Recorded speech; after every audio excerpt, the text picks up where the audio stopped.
In the Anglo-American legal tradition, governmental power over private property is treated with extreme caution.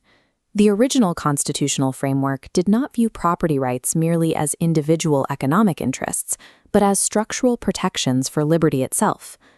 Because property secured individual independence, the state's authority to confiscate it was kept strictly subordinate to jurisdictional limits and the law of the land.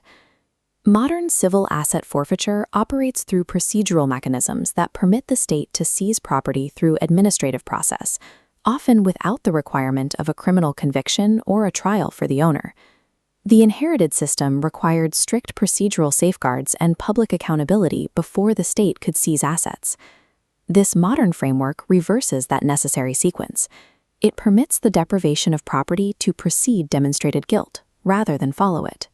This investigation deeply examines the specific structural mechanics of these systems and how they interact with foundational constitutional architecture.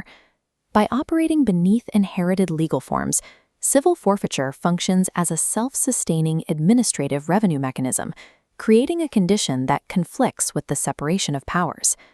The founding generation that drafted the Constitution presumed that public officials did not possess untethered authority to execute administrative seizures. The operational sequence was absolute. The state had to prove wrongdoing in a court of law before it could permanently confiscate an individual's wealth. The traditional legal process moves in a strict linear flow, designed to keep agencies entirely separate from the financial spoils of their actions. A structural firewall exists here, between the enforcement apparatus and the final destination of the assets.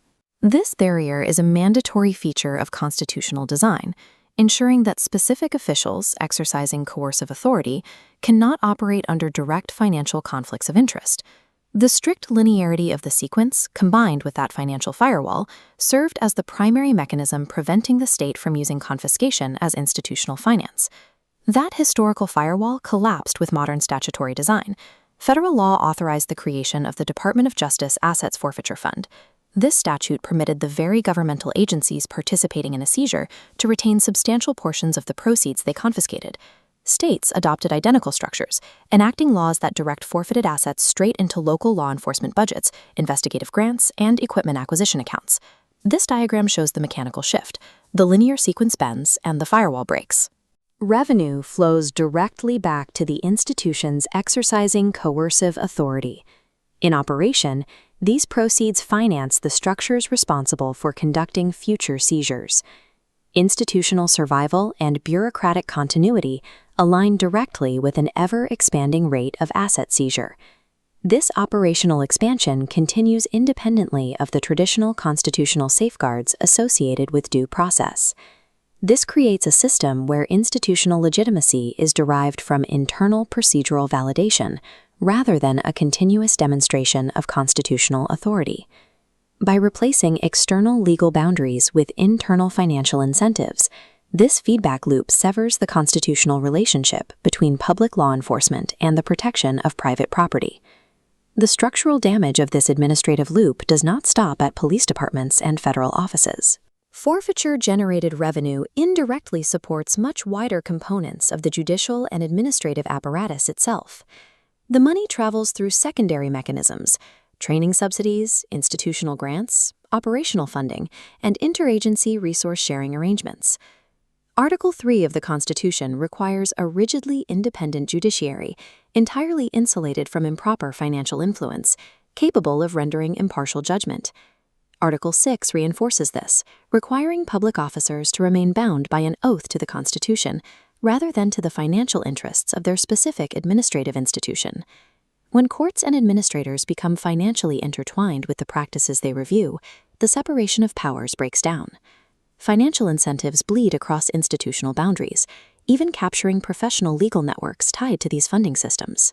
The failure here is not a matter of conscious bias, nor is it about improper personal motives by individual judges or clerks. Instead, the architecture of the system itself is structurally compromised. Systemic integration gradually erodes the professional independence required to mount a meaningful constitutional challenge against the machinery providing the funding. A constitutional republic built upon separated powers cannot function. When the institutions managing the adjudicative process simultaneously benefit from the continuous operation of the enforcement systems under their review. To test the legal validity of this forfeiture loop, we apply the constitutional doctrine of voidness, articulated in landmark rulings like Marbury v. Madison and Norton v. Shelby County. These rulings established a bedrock principle: governmental acts that exceed constitutional authority possess no lawful force, they impose no duties, and confer no rights. In property law, every title interest, lien, and subsequent transfer depends entirely upon the lawful validity of the original governmental act that authorized the confiscation. This legal flow diagram shows the dependency. If the foundational administrative seizure fails the constitutional test, the act is void. Because the root action holds no lawful force, the derivative validity of all subsequent proceedings and funding streams immediately collapses. Legitimacy cannot arise solely from repetition, nor by broad institutional acceptance, nor through procedural normalization. Without a continuously traceable chain of lawful delegation from the Constitution itself, the downstream machinery of modern forfeiture is entirely void. The architectural shift mapped throughout this investigation shows administrative proceduralism displacing constitutional function. In this modern reality, systemic legitimacy is measured by administrative regularity and procedural compliance, rather than by continuous adherence to strict constitutional boundaries. The historical protections of the law of the land have been bypassed, replaced by self-reinforcing institutional loops that validate their own expansion.